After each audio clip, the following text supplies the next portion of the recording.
శ్రీమాత్రే నమః. నమస్తే అండి అందరికి. ఎలా ఉన్నారండి అందరూ? ఈరోజు టాపిక్ మన జీవితానికి సంబంధించి 5 విషయాల గురించి నేను చెప్తానండి. ఈ 5 ప్రతి మనిషి జీవితంలో ఈ 5 అవసరం ఉంటాయి. అవేంటో చెప్పుకునే ముందు ఈరోజు పెళ్లి రోజులు, పుట్టినరోజులు జరుపుకుంటున్న ప్రతి ఒక్కరికి నా శుభాకాంక్షలు తెలియజేసుకుంటున్నాను. మీరు ఇలాగే పెళ్లి రోజులు, పుట్టినరోజులు మరెన్నో జరుపుకోవాలని కోరుకుంటూ నా ఈ చిన్న ప్రపంచంలోకి మీ అందరికీ ఆహ్వానం పలుకుతూ వెల్కమ్ టు వరల్డ్ ఆఫ్ వాణి. అయితే ఈరోజు మన టాపిక్లో 5 విషయాల గురించి చెప్తానన్నాను కదండి. ఇదిగోండి నా కంటెంట్ అంతా చాలా రెడీగా ఉంది. ఈ కంటెంట్లో ఇది అంతా బుక్లు అంతా రెడీ చేసుకున్నాను. మనం ఇక్కడ నుంచి వీడియోస్ చేస్తున్నాం. అయితే ఈరోజు నేను చెప్పాలనుకున్న 5 మన జీవితంలో కావాల్సిన 5 ఏంటంటే ఫస్ట్ గెలవాలి, 2 బంధం అంటే ఏంటో తెలుసుకోవాలి, 3 స్నేహం అంటే ఏంటో తెలుసుకోవాలి, 4 గౌరవం అంటే ఏంటో తెలుసుకోవాలి, 5 విలువలు అంటే ఏంటో తెలుసుకోవాలి. ఫస్ట్ మనం గెలుపు గురించి మాట్లాడుకుందాం. అంటే జీవితంలో గెలవాలంటే ఖచ్చితంగా గెలవాలండి. నేనైతే గెలవడం కోసమే కావాలని నేను ఈ ఊరు వచ్చాను. ఎందుకంటే నాకు జాబ్ చేయటం కంటే కూడా బిజినెస్ చేయటం చాలా ఇష్టం. నన్ను ఒక మాట అన్నారు, అది కూడా ఒక వీడియో చేస్తాను మీకు.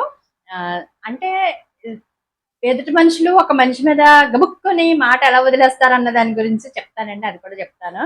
అయితే అది ఏంటి అనే కూడా వివరాలు మీకు నేను ఇస్తాను నెక్స్ట్ వీడియోస్, తర్వాత వీడియోస్లో నేను మీకు ప్రజెంట్ చేయడానికి ట్రై చేస్తాను. ఈ వీడియోని పూర్తిగా చూసే ప్రయత్నం చేయండి. నా వీడియోస్కి కనీసం కామెంట్ చేయండి, లైక్ చేయండి. లైక్స్ కామెంట్స్ మీరు నాకు చేస్తే నాకు చాలా బూస్టప్గా ఉంటుందండి. నేను మిమ్మల్ని అడిగే రిక్వెస్ట్ అయితే అదొక్కటే, లైక్ చేసి కామెంట్ చేయమని నేను అడుగుతాను. ఫస్ట్ గెలుపు అంటే ఏంటో చూద్దాం. గెలవడం అంటే ఆస్తులు సంపాదించేసుకొని, అంతస్తులు సంపాదించేసుకొని 4 కార్లు, 4 బిల్డింగ్స్తో వచ్చే రెంట్స్, ఒంటి నిండా 1 కేజీ బంగారం, మగవాళ్ళైనా ఆడవాళ్ళైనా కేజీ బంగారం వేసేసుకుని, ఆహా శంషేర్గా నేను గెలిచాను, నా దగ్గర డబ్బు ఉంది, నేను గెలిచేసాను అంటే అది ఎంతవరకు కరెక్ట్ అండి?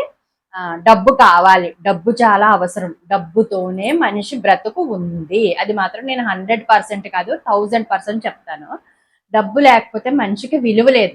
ఎలాంటి వాడైనా, ఈవెందో మన భర్త కూడా మనల్ని అంటారు, నువ్వేం సంపాదిస్తున్నావు అని ఒక్క మాట అనేస్తారనమాట మనల్ని.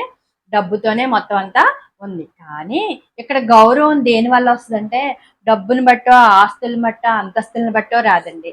మనం ఎదుటి వారి మనసులు గెలుచుకుంటేనే మనం గెలుపు సాధించినట్టు. ఆటోమేటిక్గా మనం ఎదుటి వాళ్ళ మనసు గెలిచేసుకున్నాం అనుకోండి, ఆటోమేటిక్గా ఆస్తులు అంతస్తులు అన్ని మన అయిపోతాయి.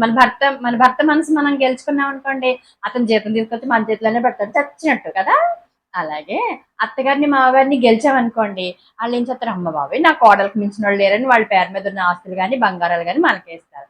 మగవాళ్ళ గురించి చూద్దాం. మగవాడి భార్య మనసు గెలుచుకున్నాడు అనుకోండి, ఎక్కడున్నా సరే, ఎలా ఉన్నా సరే, అర్ధరాత్రి నువ్వు 1 గంటకి వెళ్ళి ఎవరెవరితో తిరిగి వెళ్ళినా సరే ఎంత బాగా ఆదరిస్తుందో భార్య మనసు గెలుచుకుంటే. అలాగే ఒక రోజు నువ్వు జీతం తేకపోయినా, ఒక రోజు మీరు ఏమి తేకపోయినా కూడా భార్య మిమ్మల్ని చాలా ప్రేమగా చూసుకుంటుంది. ఎప్పుడు కూడా గెలుపు అనేది ఏంటంటే ఆస్తులు అంతస్తులు గెలవటం కాదండి, మనుషుల యొక్క మనస్సులు గెలవాలి. అప్పుడే మీరు జీవితంలో, కుటుంబంలో, సొసైటీలో గెలిచినట్టు. ఒకటి అయిపోయింది కదండి. రెండోది బంధం. బంధం గురించి మాట్లాడుకుంటే అన్ని బాగున్నప్పుడు అందరం కలిసి ఉంటామండి. మన దగ్గర డబ్బు ఉంది, ఆస్తి ఉంది, కార్లు ఉన్నాయి, బిల్డింగ్స్ ఉన్నాయి, మనకు ఆరోగ్యం ఉంది, అన్నీ ఉన్నాయి. అన్నీ ఉన్నప్పుడు అందరూ కలిసి ఉంటాం. కానీ వన్స్ మన దగ్గర ఏమీ లేదు, డబ్బు లేదు, బిల్డింగ్ లేదు, ఒక కార్ లేదు, మెడలో వేసుకునే తాడు లేదు, లేదంటే ఇంట్లోకి సరైన ఫర్నిచర్ లేదు, లేదంటే మనం రెండింట్లో ఉంటున్నాం, లేదంటే మనకి కనీసం పెట్టుకోవడానికి చెవులకి ఇయర్ రింగ్స్ లేవు, లేడీస్ అయితే. జెంట్స్ అయితే కనీసం బయటకు వెళ్ళడానికి మంచి బట్టలు కూడా లేవు. అలాంటప్పుడు ఈ సొసైటీ మనల్ని గుర్తించదండి. అప్పుడు మనతో ఎవరైతే ఉంటారో, మనల్ని ఎవరైతే జాగ్రత్తగా చూసుకుంటారో, మన ప్రతి కష్టంలో వాళ్ళు మన కష్టం తీర్చేసి మన డబ్బు మనకి ఇచ్చేసి, అబ్బా ఇక నువ్వు ఈ రోజు బాగాలేదు, ఇగో ఈ 1,00,000 ఉంచు, 2,00,000 ఉంచు అనేవాడు కాదండి. నీకేం కాదు, నీకేం పర్లేదు, నువ్వు ఈ రోజు కాకపోతే రేపైనా లేచి నిలబడతావు అని చెప్పేవాడు ఉంటాడు చూడండి. అదండి నిజమైన బంధం అంటే. అది ఏ బంధమైనా కానివ్వండి, తల్లా, తండ్రా, భర్త, అత్తగారా, మాంగారా, బిడ్డల, తోడబుట్టినోళ్ళ, లేదంటే పక్క నైబర్సా, ఎవరైనా కానివ్వండి. ఆ టైంలో మనకి మాట సాయం చేస్తారు చూసారా, అదండి నిజమైన బంధం అంటే. మనం ఆ బంధాన్ని సంపాదించుకోవాలి. కానీ ప్రస్తుత రోజుల్లో డబ్బుకు తప్ప బంధాలకి ఎక్కడ విలువ లేదు. కానీ ఎవరో ఏదో చేశారని కాదు, మీరు మాత్రం బంధానికి విలువ ఇవ్వండి. రెండోది ఏంటంటే స్నేహం. స్నేహం అంటే ఏంటంటే మనం నలుగురిలోకి వెళ్ళినప్పుడు చప్పట్లు కొట్టేసి, మనం ఏ పని చేసినా చప్పట్లు కొట్టేసి, మనం మంచి చేసినా చప్పట్లు కొట్టేస్తాడు, తప్పు చేసినా చప్పట్లు కొట్టేస్తారు. ఇలా చప్పట్లు కొట్టేసి అన్ని చేసేసి అప్పుడు కలిసి అందరితో ఉన్నప్పుడు చేతులు కలిపేసి అది కాదండి. మనం కష్టాల్లో ఉన్నప్పుడు, మనం బాధల్లో ఉన్నప్పుడు, మనం ఏదైనా ఉన్నప్పుడు మనకి సహాయం చేసేవాడు ఉంటాడు చూసాడా? ఆ డబ్బు అవనివ్వండి, మాట అవనివ్వండి, ఇంకొక చోటకి తీసుకెళ్లేది అవనివ్వండి, ఎంతవరకో ఎందుకండి నేను మీకు ఒక ఎగ్జాంపుల్ చెప్తాను ఇక్కడ. నేను ఒక కారణం చేత కొన్ని డాక్యుమెంట్స్ నేను రాజమండ్రి మా ఫ్రెండ్ వాళ్ళ ఇంటికి తనకి నేను ఏం చేశాననేది నాకు తెలుసు, తనకు తెలుసు. నేను చెప్పాల్సిన అవసరం లేదు. నాకు ఒక చిన్న కష్టం వచ్చింది. చిన్న కష్టం వచ్చినప్పుడు రాజమండ్రిలో మా ఫ్రెండ్ అనమాట. దానికి ఏదొచ్చినా ప్రాబ్లమ్ నాకే ఫోన్ చేస్తది. నేను అలాగే ఏదైనా ఉంటే ఎలా ఉన్నావు? ఏంటి లక్ష్మి అని నేను అడుగుతా ఉంటాను. బావుంది. ఒకసారి నాకు ఒక చిన్న సమస్య అంటే అది ఏం పెద్ద ఇష్యూ కాదు. ఆ తర్వాత అది సాల్వ్ అయిపోయిందనుకోండి. అప్పటికి అది నాకు పెద్ద సమస్య. అదెళ్ళి లక్ష్మి ఇలా ఉంది. కొన్ని రోజులు ఈ డాక్యుమెంట్స్ మీ ఇంటి దగ్గరికి మార్చుకోవాల్సిన పరిస్థితి ఉంది. మార్చాలి అని అన్నప్పుడు అది ఏమందో తెలుసా అండి? అబ్బబ్బే! మాయి కూడా ఉన్నాయి గదా! మా ఇంట్లో కుదరదు. మాకు చెల్లుబాటు కాదు అని అంది. అంటే అది నా స్నేహితురాలు కాదు. ఎందుకంటే ఇప్పటి వరకు తను నా దగ్గర నటించింది. స్నేహంగా నటించింది. అది నాకు ఆ తర్వాత కానీ 20 సంవత్సరాల స్నేహం తర్వాత గాని నాకది అర్థం కాలేదు. వెంటనే ఇంటికి రావటం, తన ఫోన్ కట్ చేయటం జరిగింది. ఎందుకంటే ఇలాంటి స్నేహాలు మనకు అవసరం లేదు. అలాగే ఇంకొక స్నేహితురాలుంది. తనకి కూడా ఫోన్ చేసి సేమ్ ప్రాబ్లమ్ చెప్పాను. ఇలా ఉంది, ఏం చేయమంటావు? ఇది పరిస్థితి అనంటే తనంది, వెంటనే నువ్వెక్కడున్నా ఆన్ ది స్పాట్ వచ్చేయి. వచ్చేసి తర్వాత విషయం తర్వాత చూసుకోవచ్చు. ముందు ఇంటికి రా, ఇంటికొచ్చి మాట్లాడుకుందాం. నీకు ఎలాంటి హెల్ప్ అయినా చేస్తాను అని అంది. ఇప్పుడు తిన ఫ్రెండా? నాకు తన ఫ్రెండా చెప్పండి? కాబట్టి నాకు తినే ఫ్రెండ్. వెంటనే అమ్మాయిని బ్లాక్ చేసేసాను. అసలు ఆ నెంబర్ కూడా నా దగ్గర లేదు. ఇన్‌కేస్ నా దగ్గరికి వచ్చినా కూడా నేను మాట్లాడే స్థితిలో నేను లేననమాట. అలాగని సహాయం చేయవా అంటే సహాయం కోరొస్తే ఖచ్చితంగా నేను సహాయం చేస్తాను. నేను కావాలని ఇలా గోక్కొనెళ్ళి నేనైతే హెల్ప్ చేయననమాట. అది స్నేహం అంటే. స్నేహం ఏంటి? మనకి ఆనందాలు ఉన్నప్పుడు చేతులు కలిపేసి, మనం కష్టాల్లో ఉన్నప్పుడు చేతులు వదిలేసేవాడు కాదండి. మనం కష్టంలో ఉన్నప్పుడు కూడా మనకు చేయూతనిచ్చేవాడు మాత్రమే మనకి స్నేహితుడు. 3 అయినాయి కదండీ! ఏమైనాయండి ఫస్ట్? ఫస్ట్ గౌరవం ఎలా తెచ్చుకోవాలి? 2 బంధం ఎలా నిలబెట్టుకోవాలి? 3 స్నేహాన్ని ఎలా గుర్తించాలి? 4 గౌరవం. మనకి గౌరవం ఎలా తెచ్చుకోవాలి? మనకి గౌరవం ఎక్కడుంటుంది? అధికారాన్ని చూసి లేచి నిలబడ్డారనుకోండి, అది గౌరవం కాదు. వ్యక్తిత్వాన్ని చూసి చేతులెత్తి నమస్కరించారు కదండీ! అది గౌరవం అండి. ఇప్పుడు అధికారం. ఒక ఐఏఎస్ ఆఫీసర్ ఉన్నారు. ఐఏఎస్ ఆఫీసర్ ఆ సీట్‌లో ఉన్నంత సేపు ఆళ్ళకి గౌరవం. ఆ సీటు రిటైర్ అయిపోతారు. లేదా ఇంకొక దగ్గరికి వెళ్ళిపోతారు. ఈ ఐఏఎస్‌ని పక్కన పెడదాము అండి. చిన్న చిన్న విషయాలకి చూద్దాం. చిన్న చిన్న ఎంఆర్ఓలు, తహసీల్దార్లు ఏవో చిన్న చిన్నోళ్ళు ఉంటారు కదా! ఒక రిటైర్డ్ ఎంప్లాయీ ఉన్నారండి. ఆ సీట్‌లో కూర్చున్నంత సేపే వాళ్ళకి వాల్యూ ఇస్తారు. సీట్‌లోంచి లెగిసి వన్స్ రిటైర్ అయిపోయి బయటకొచ్చేసిన తర్వాత ఆ వాల్యూ ఇవ్వరు. అది ఎవరికి ఇచ్చినట్టు? మనిషికి ఇచ్చినట్టు కాదు. సీట్‌కి ఇచ్చినట్టు అనమాట. ఆ సీట్‌లో ఉన్నంత సేపే వాళ్ళకి వాల్యూ ఇస్తారు. అక్కడి నుంచి బయటకొస్తే వాళ్ళకి వాల్యూ ఉండదు. వన్స్ రిటైర్ అయిపోతే వాళ్ళకి వాల్యూ ఉండదు. అలా కాదండి. మన వ్యక్తిత్వాన్ని చూసి, మన యొక్క పద్ధతి చూసి, మన యొక్క ప్రవర్తన చూసి, వాళ్ళు ఎప్పుడైతే గౌరవం ఇచ్చారో అక్కడ మనకి గౌరవం నిలబడినట్టు. అంతేగాని అధికారాన్ని చూసి ఒకలాగా, అధికారం మన ఎదురుగుండా ఉన్నాడని ఒకలాగా, మన వెనకాల ఉన్నారని ఒకలాగా కాదు గౌరవం ఇవ్వడం. ఎప్పుడు కూడా ఒక మనిషికి గౌరవం ఇచ్చుంటే వాళ్ళ వ్యక్తిత్వం ఏంటో గుర్తించండి.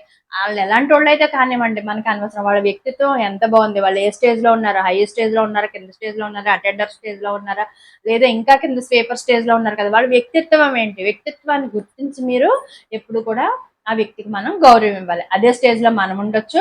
వ్యక్తిత్వం అనేది ఎలా వస్తది? మనం ఒక వ్యక్తి బాధను అర్థం చేసుకొని మనకు ఆళ్ళకి సహాయం చేసినప్పుడు. అలాని కోట్లు, లక్షలు ఇమ్మని కదండీ. మాట సాయం. కష్టాన్ని కోరి మన ఇంటికొచ్చినప్పుడు మనం మాట సాయం చేయగలగాలి. నాకు అలాగే ఇద్దరు సహాయం చేశారండి. ఆ ఇద్దరిని నేను జీవితంలో గుర్తుపెట్టుకుంటా. అసలు వీళ్ళిద్దరిని నేనసలు మర్చిపోయే పరిస్థితి కాదు. ఒకళ్ళు నాకు అన్నం పెట్టారు. ఇంకొకళ్ళు నాకు సహాయం చేశారు. బట్ రెండో వ్యక్తి ఏంటంటే సహాయం చేసి కూడా 10 సార్లు దెప్పుతారనమాట. నీకు ఆ రోజు ఆ సాయం చేశాను. నేను లేకపోతే నువ్వే నేనేం చేశాననేది తను నాకు ఏం చేశారు అనేది నేను గుర్తుపెట్టుకోవాలి. అంతేకాని 10 సార్లు నేను ఆ రోజు అది చేశాను, నేను ఈ రోజు ఇది చేశాను, నీ కోసం ఇది చేశాను, ఇలాంటివి చెప్పడం వల్ల కరెక్ట్ కాదు. బట్ నేను గుర్తు పెట్టుకున్నాను. అది ఏంటంటే గుర్తులేదేమో అనుకుని నాకు అత్తమని గుర్తు చేస్తా ఉంటారో, చేసుకునేమని వదిలేస్తాను. అది ఎలా అంటే ఏ టైంలో మనం ఎప్పుడు గౌరవం ఇవ్వాలో అప్పుడు ఇవ్వాలి. అత్తమాని గౌరవం అనే ఏంటి మూర్చబిడ్డని రాసేసుకుని మెడలో వేసుకుని తిరగటం కాదు. నీకు గౌరవిస్తున్నాను, నీకు గౌరవిస్తున్నానని. అది కాదండి. మనం ఏ టైంలో ఎవరికి ఎలా గౌరవం ఇవ్వాలో వాళ్ళ యొక్క స్థితిని బట్టి, పరిస్థితిని బట్టి మనం ఆడు ఎంత తక్కువ స్టేజ్లోకి వెళ్ళిపోయినా సరే ఆ వ్యక్తికి మనం గౌరవం ఇవ్వగలిగేలాగా మన ప్రవర్తన ఉన్నప్పుడు గౌరవం అనేది నిలబడుతుంది అనమాట. నెక్స్ట్ విలువలు. విలువలు అంటే ఏంటంటే జనాల కోసం మాటలు చెప్పి తప్పించుకోవటం కాదండి విలువ. ఇప్పుడు జనాల కోసం మాటలు చెప్పడం అంటే ఏంటంటే పొలిటికల్ లీడర్స్ ఉన్నారు. పొలిటికల్ లీడర్స్ ఏం చేస్తారంటే వాళ్ళు ఓట్ల కోసం ఆ టైంకి నోటుకు వచ్చింది ఏదేదో చెప్పేస్తారు. అది ఏ గవర్నమెంట్ అయినా కానివ్వండి. నేను ఏ గవర్నమెంట్ని నేను ఇది కించపరిచి మాట్లాడలేదు. ఈవెన్ దో నేను ఆ ప్లేస్లో ఉన్న కూడా నేను గెలవటం కోసం ఏం చేస్తానంటే మీకు అది ఇస్తాను, మీకు ఇది ఇస్తాను, మీకు అది ఇస్తానని నేను చెప్తాను. ఆ తర్వాత అది నిలబెట్టుకోలేదనుకోండి నా వాల్యూ పడిపోయినట్టే. జన్మంతా ఇచ్చిన మాటకు మాత్రం కట్టుబడి ఉండాలండి. ఎప్పుడైనా సరే ఒక మాట ఒక మనిషికి ఇచ్చామంటే మాట అనేది బాణం లాంటిది. ఇంకా బాణం గుచ్చుకుంటే ప్రాణం పోవచ్చు, ప్రాణం ఉండొచ్చు. ఎప్పుడు కూడా ఇచ్చిన మాటకే కట్టుబడి ఉండండి. నేను నేను ఇంకా జీవితంలో ఎవరికి ఏ మాట ఇవ్వనండి. ఎందుకంటే ఒక వ్యక్తికి వాళ్ళ కుటుంబ సమస్య రీత్యా ఒక వ్యక్తికి ఒక మాట ఇచ్చాను కొన్ని సంవత్సరాల క్రితం.